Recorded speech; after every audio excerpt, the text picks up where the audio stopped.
This is episode 228 of the Super League pod, as we look in on a Super League playground full of got-need swapsies and a positional merry-go-round in full spin. Who's got a new beard? Who gets a game review warning? And which other players need an asterisk next to every bit of praise they get? Find out all that, plus news, results and your fan views on the last week in Rugby League. Strap yourselves in, readjust your kneecaps and open your ears. It's SLP time.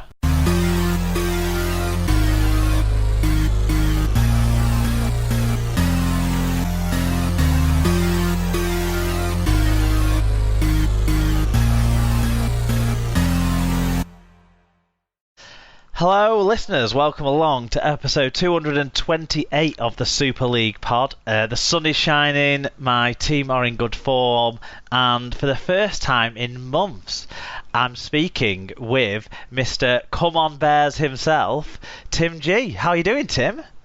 Yeah, I'm not bad. Bit warm this weekend, wasn't it? And then some, yeah. Right, do you want to tell us who this episode is sponsored by, and then we'll have a little bit of a catch-up? Yep, so this episode is sponsored by Rob's Toy Shop. You can find a wide range of toys, gifts, Rugby League birthday cards and more at Rob's Toy Shop on eBay. Visit stores.ebay.co.uk/Rob's Toy Shop. And on any orders over £5, you can earn 5% cash back. And also 1% of your order value will go into the SLP coffers by putting SLP discount, that's SLP discount, at checkout. Good stuff. Right, so what we've got coming up, we've got... Well, it was a Leeds news week, but now it's turned into a Wakefield news week as well a little bit. But Leeds, they went through their sticker swapsies with the other clubs, having some spares, seeing what they felt they needed. So got need, yeah. Got need, and they decided they needed a spousal abuser and a crocked hooker. And yeah, then there's quite a bit of other news too. Tom and Josh continue to make us cover news stories we otherwise might not have done. We'll leave it for you guys to guess which ones they are as we go through the show. We've got fan reviews on some potential, it was a pivotal Super League games potentially, although it might not be because it's all so close it could change every week, as well as results and fan views from other games from across the competitions as well. We've got a little bit of feedback too. That was a little bit alarming. But before we get to that from our old friend Raj, we need to catch up. It's been 3 months since me and you did a show together. That's ridiculous. That is ridiculous, yeah. All sorts of things have happened in that time. I've been on holiday twice. Well, I've been on holiday twice too. To be fair, that's why we haven't done it, is because you've been on holiday twice. But you've been on holiday as well, so that meant you weren't available for some shows, I suppose. Yeah. So did our little tour of the north. Went to Liverpool and where else did we go in that one? That was Liverpool and Sherwood Forest. So that was good fun. Went to Loughborough on the way back. Found a chocolate cafe, which was very exciting. Did I want to ask if everything inside the cafe was made out of chocolate rather than? Sadly, it wasn't. It was just everything on the menu. Yeah, that's less exciting. And we did the optimistic some thing of Willy Wonka kind of vibe where you could eat the cutlery. We did the optimistic thing and said, well, we'll have a hot chocolate each and get the sharing board and then see how we feel. And how we felt was not able to move because the sharing dipping pot was enough that you couldn't move, and it was only a very small little board you had, but that was more than enough that we weren't going to want anymore. Well, at least you didn't over-order. Exactly, yeah. Sensible. Well, I think we still took some stuff home in the doggy bag even then.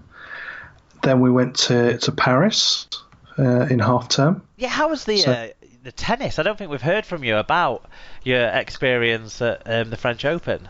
Yeah, well, that's the second of my tennis adventures because before that we had the Fed Cup, so the Great Britain against Kazakhstan, where Great Britain won. It was quite tense, a lot of matches going right to the wire. But then, Roland Garros about a month ago now. And that was really good. A very different sort of sporting climate, very different atmosphere to anything I've been to before. So that was good fun.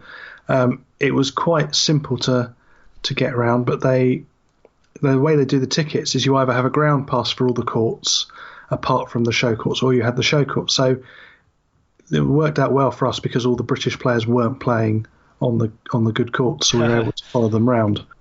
But had certainly next year you'll struggle with, because we saw Joanna Conter's second round match. She went all the way to the semi-final, and we saw her second round match, which was good fun right at the end of the day.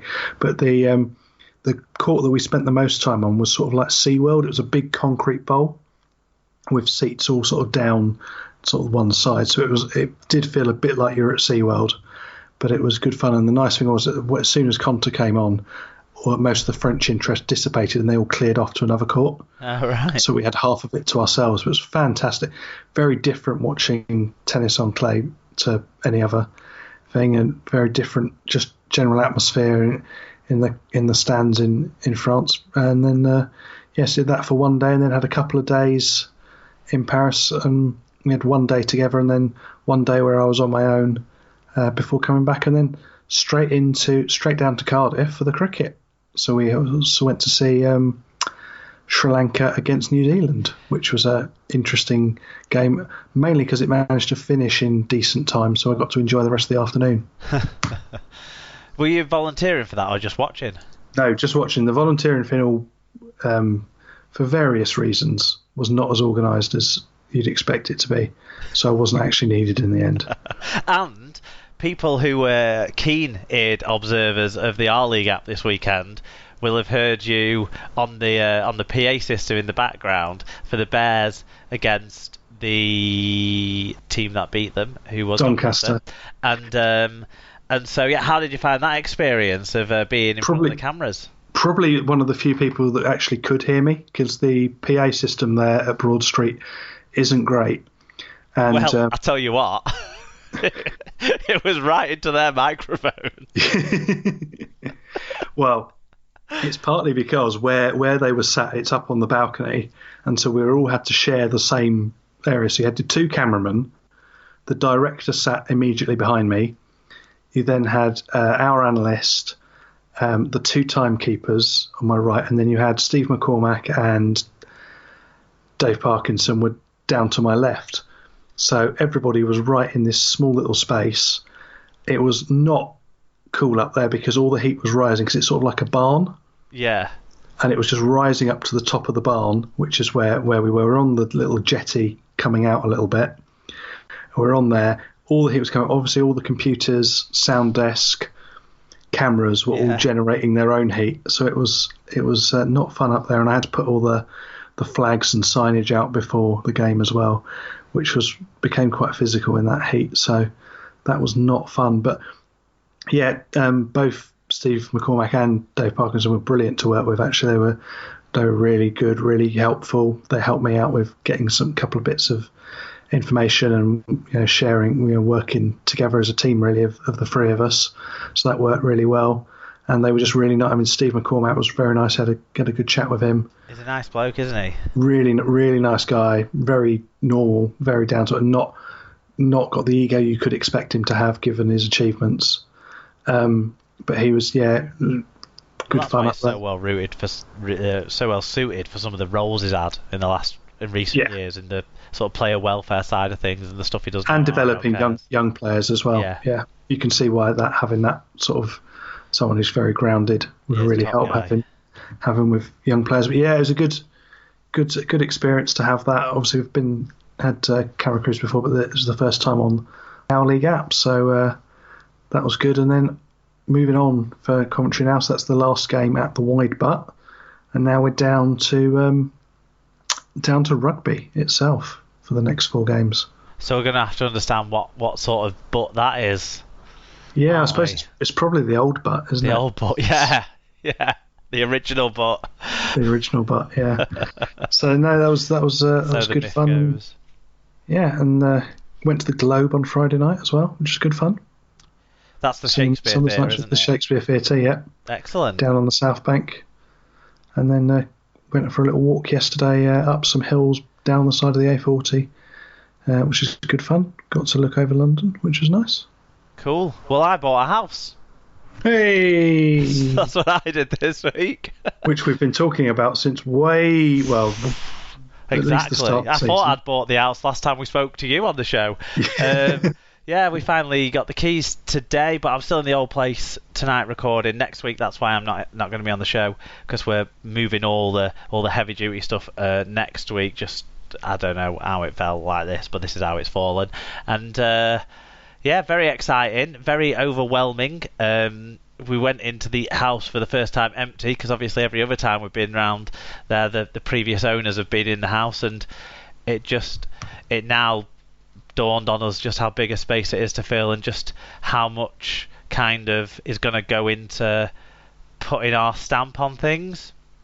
But we've earmarked a couple of rooms that we think are going to be more on the straightforward end to decorate up to how we want them to be, and then also sort of started to stress a little bit, but establish which some of the bigger jobs that we want to tackle and try and plan those. And I've now left Emma with the job of working out a bit of budget and working out a bit of plan to see if Emma can give us something that's making me feel less anxious about the whole process of this big fuck off house to fill. But it's very exciting. So that's yeah, I'm going to try and not talk about it too much now that we're finally in, because otherwise I'll just talk about it every week. But that's where we're up to.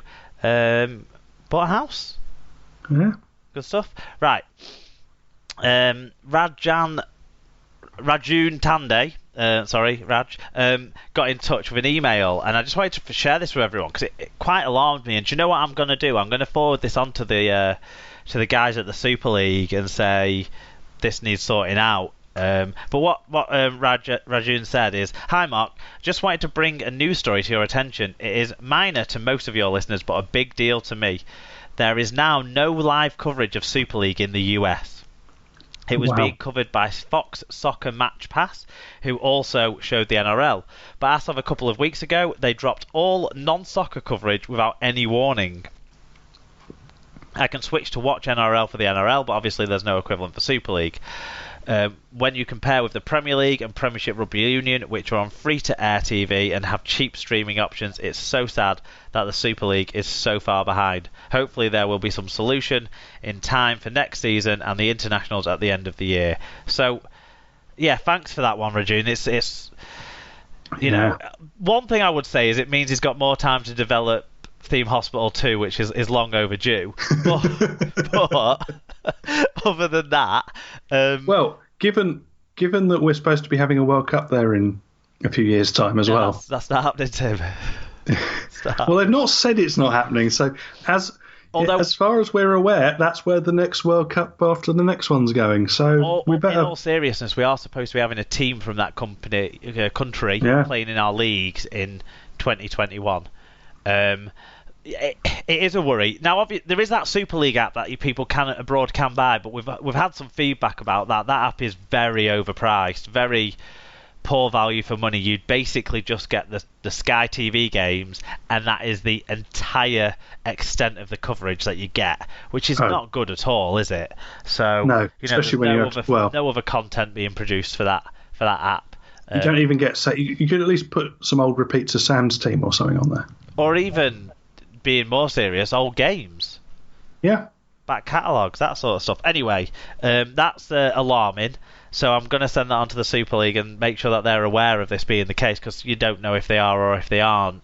So it can't hurt, can it? Yeah. So I'm going to. I hope that I'm going to obviously make sure Rajun's comfortable with me sending this information on. Otherwise, I'll just edit it so he doesn't have his email address on there. But I think it's interesting, as well, in a week where we've heard that some of Toronto's games aren't going to be shown live as well. So is that an overall thing? Fill me in on that news story. Interest. So the next 3 Toronto games clash, or 3 of the Toronto games between now and the end of the season clash with Catalan games, and so Sky have said they'll show Catalan and not Toronto. So does that mean that they won't be able to do any sort of live broadcast into the States, though? I think possibly. I'm not quite sure. Let's find that statement, because I got an email from the Wolfpack. Yeah, here we go. Due to a scheduling conflict, the Toronto Wolfpacks host broadcast network Sky Sports, this isn't very well written, a select number of